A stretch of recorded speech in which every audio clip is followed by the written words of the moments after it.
La famille, bonjour à tous, j'espère que vous allez bien en ce début de semaine. Bon, on est le 30 octobre, aujourd'hui c'est la cérémonie du Ballon d'Or. Et je ne vais pas vous mentir les gars, j'ai plus trop de hype pour ce trophée parce que il n'y a plus trop de surprises.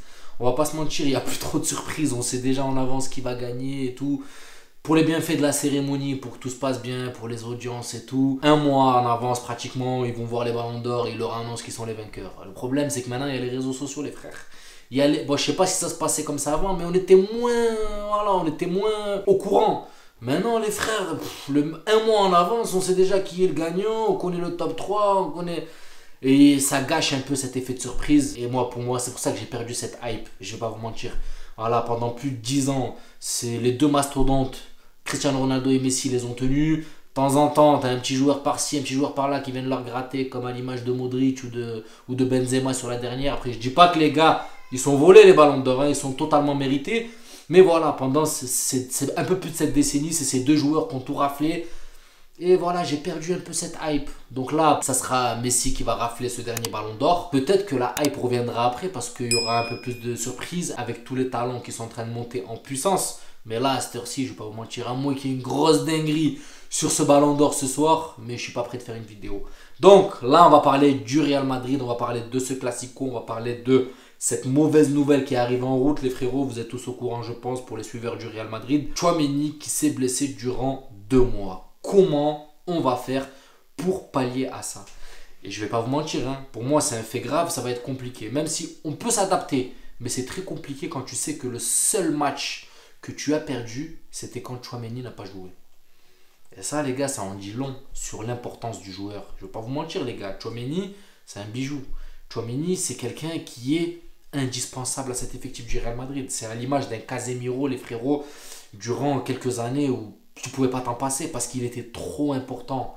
Tu avais beau avoir toutes les stars autour, si tu n'avais pas ce Casemiro en 6, ce pivot qui vient, qui ratisse, qui dérange les relances adverses, qui bloque les contres, ben, tu pouvais pas bien jouer. Et là, Tchouaméni est en train de prendre cette place qu'avait Casemiro en puissance. On a senti l'importance qu'il a durant ce début de saison. Maintenant, blessure qui arrive, il va falloir se réadapter. Et comment on va se réadapter? Il y en a plein qui me disent Camavinga en 6, ça pourrait le faire. Franchement, quand tu vois le rendement de Camavinga en tant que latéral, pour moi, c'est son meilleur poste auquel il est actuellement, les frères, on va pas se mentir. Même si je suis d'accord qu'il pourrait tellement apporter au milieu de terrain, mais à l'heure actuelle, avec le niveau des latéraux qu'on a, et c'est pas pour leur manquer de respect les frérots, hein, c'est pas pour manquer de respect à Ferland Mendy, bon maintenant il est blessé malheureusement, c'est pas pour manquer de respect à Fran Garcia encore, mais il a des lacunes du fait de sa jeunesse.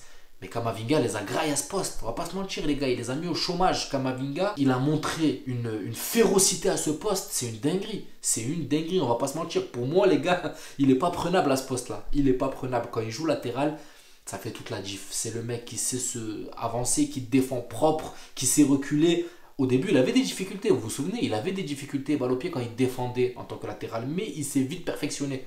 Il a vite corrigé les lacunes. Et maintenant, frère, en tant que latéral, Camavinga, tu as l'impression qu'il a toujours joué à ce poste. Dans les gros matchs, je pense que Camavinga jouera latéral gauche quoi qu'il arrive. Maintenant, qui va occuper cette place de 6? Franchement, vous savez très bien que ça va être Kroos. Kroos, c'est lui qui va prendre cette place de 6. Mais quand tu joues contre une équipe comme le Barça, où ils ont un milieu de terrain qui est très densifié, là en l'occurrence, ils ont joué avec 3 défenseurs, avec Cancelo et Balde qui montent, et avec le Fermin Lopez et Gavi au milieu de terrain qui sont super costauds, qui vont sur le porteur de balle, qui ne le laissent pas respirer, en l'occurrence Kroos.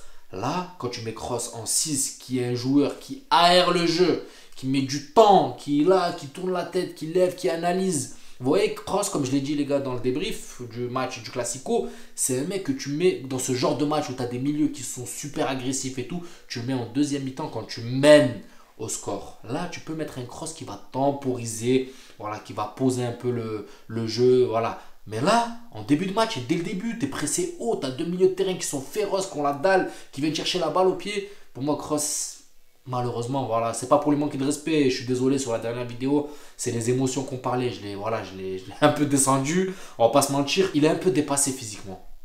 Tactiquement, techniquement, on va pas se mentir, Kroos c'est du très haut level, mais physiquement il pêche. Tu es obligé de mettre Camavinga latéral gauche, et franchement, s'il y en a un qui devrait prendre cette place là, pour moi c'est Valverde. Athlétiquement, Valverde, il peut il peut jouer à ce poste-là parce qu'il a besoin d'espace devant lui, les frères. Il a besoin d'avoir une vision de jeu. Il a besoin de voir ce qui se passe devant pour partir de l'arrière. Vous l'avez vu, durant le match, quand on a fait rentrer Joselu et qu'on a occupé les défenseurs, il y a Valverde qui est descendu d'un cran. Il avait un champ de vision, il avait de l'espace devant lui et là, il pouvait attaquer les espaces. Il pouvait se faufiler dans les trous. Il peut jouer en tant que 6 où on ne va pas trop lui demander de monter, mais on connaît le coffre physique de Valverde, les gars. Il a 3 poumons. Et en l'occurrence, si la transition milieu-attaque se fait bien, là, il pourra s'engouffrer dans les espaces. Mais le repli défensif doit se faire très rapidement. Et c'est là où Valverde sera pertinent sur le repli défensif. Contrairement à Kroos. Kroos, s'il est trop en hauteur, il aura du mal à revenir. Et s'il est trop bas, ben, il y aura un trou. 3 milieux qui sont devant vont être obligés de venir combler les manquements de Kroos. Et ça va faire un trou entre l'attaque et le milieu. Vous comprenez là où je veux en arriver. Maintenant, telle est la question, comment on va s'adapter? Pour moi, Valverde, les frérots. Et devant, on pourra adapter ou en mettant Kroos ou en mettant Modric.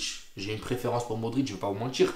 Après, quand il y en a un qui a un temps faible, en l'occurrence Kroos en ce moment, vaut mieux mettre l'autre qui a un temps fort. Modric, on a bien vu les gars, quand il est rentré, il a fait une vraie gif. Il a aidé l'équipe à aller vers l'avant et à aller chercher ses buts. Même si Jude Bellingham y est pour grand chose. Mais pourquoi? Parce que Modric, les gars, porte ce jeu vers l'avant. Donc là, actuellement, j'ai une préférence pour Modric. Ça peut changer avec les matchs à venir. Bon, les deux ensemble, les gars, c'est sûr, on ne peut pas les aligner. Donc là, c'est actuellement, si j'ai une préférence, c'est pour Modric, un mec qui porte le jeu vers l'avant. Valverde en 6 et à côté, voilà, tu auras Bellingham. Et ça laisse une place au milieu de terrain. Et là, pour moi, franchement, je ne vais pas vous mentir, les gars, Brahim Diaz. Brahim Diaz qui peut venir apporter énormément. Et devant, Joselu et Vinicius. Après Vinicius, je ne vais pas vous mentir, hein, on va quand même parler de Rodrigo avant. Rodrigo, il passe un mauvais temps. Il est en train de traverser des turbulences, les gars. Il est dans un avion, son avion est en train de trembler de tous les côtés. Des grosses turbulences. Je pense qu'il en est conscient. Il en est conscient qu'il est en difficulté. Pour moi, la solution, c'est de le mettre sur le banc. Le laisser cogiter un petit peu. Parce que, je ne sais pas pourquoi, Carleto s'entête à le faire jouer, Je pense que dans sa tête, il ne veut pas le frustrer plus qu'il ne l'est déjà. C'est pour ça qu'il le met tout le temps. Mais pour moi, il doit aller prendre le banc. Il doit aller se poser et cogiter un petit peu. Parce que quand tu es mauvais et t'enchaînes les mauvais matchs, c'est pas bon d'être entêté parce que tu vas faire que empirer la chose. Pour moi, Carleto doit décider de mettre Rodrigo sur le banc, de donner place à Joselu qui d'ailleurs, même si en termes de qualité, on n'est pas là, mais il fait le taf. Là, c'est vraiment dans le positionnement, on a besoin d'un neuf qui est devant, qui occupe les défenses adverses. Rodrigo descend bas pour pouvoir éliminer sur le côté et en plus, il fuit l'axe. Ils vont sur le teco pour pouvoir dribbler, faire leur gris-gris. Vinicius, pareil, c'est quelqu'un qui rentre de l'extérieur vers l'intérieur. Donc, au final, on a des défenseurs centrales qui ne bougent pas, qui restent dans leur poste de défenseur central, qui ne sont pas attaqués et qui ont le champ libre. Donc, ils ont tout la tactique pour venir contrer les attaques sur les côtés de Vinicius et de Rodrigo. C'est pour ça qu'en mettant un 9 fixe devant, même s'il n'est pas performant, en sachant que Joselu, il met quand même des buts quand il est aligné, mais même s'il n'est pas performant, il a quand même cet aspect de positionnement où il va occuper les défenses adverses. Vous voyez ce que je veux dire? Et là, ça donne de l'espace au milieu, ça donne de l'espace sur les côtés. J'aimerais bien qu'on ait essayé un moment un 4-3-3, mettre un Rodrigo et Vinicius et Joselu. On ne l'a pas fait une seule fois depuis le début de la saison. À chaque fois que Joselu rentre, c'est Vinicius qui sort ou c'est Rodrigo qui sort, pardon. Donc c'est pour ça, je ne sais pas pourquoi Carleto s'est entêté. Il dit que c'est pour bonifier le jeu de Bellingham, mais Bellingham, il peut très bien s'adapter aussi avec un 4-3-3. Bon, après, c'est le choix du coach. Carleto, des fois, je le descends, mais ça reste le coach, les frérots. J'ai beau le descendre, j'ai beau l'allumer des fois parce qu'il me fout le seum. Mais c'est pas moi le coach, les gars, c'est lui, il faut l'écouter parce que jusqu'au jour d'aujourd'hui, jusqu'à l'heure actuelle, pardon, ben, il réussit ce qu'il fait. Voilà. Il nous a fait gagner ce classico parce que bon, c'est le coach, hein, même si Jude Bellingham y est pour grand chose, c'est le coach. Et il faut respecter le coach, même si je vais pas vous mentir, moi le premier, les frères. Hein, moi le premier, ça m'arrive de le descendre. Moi, vous savez, j'ai pas de langue de bois, les gars. Quand il y en a un qui me casse les bonbons parce qu'il assure pas sur le match, je suis le premier à le dire. Après, c'est surtout sur le ton de l'émotion. Après, quand je me pose et que je cogite un peu, je soigne mes mots. Mais sur le coup de l'émotion, j'ai plus de filtre, les frères. Je balance ce qui me sort. Vous m'en excuserez. Carleto, sur ce classico, je suis content parce qu'il a adapté les choses. Maintenant, si Mendy ne se serait pas blessé, les gars, est-ce qu'il aurait adapté les choses? Telle est la question. Maintenant, il a fait, on a gagné, c'est l'essentiel. Donc, voilà la famille. J'espère que cette vidéo vous plaira. N'hésitez pas à vous abonner, à liker. C'est on va dire, un petit débrief à froid de cette victoire durant le Classico. Et surtout, comment s'adapter sans Tchouaméni. Prenez soin de vous, la famille, et je vous dis à la prochaine vidéo. Ciao!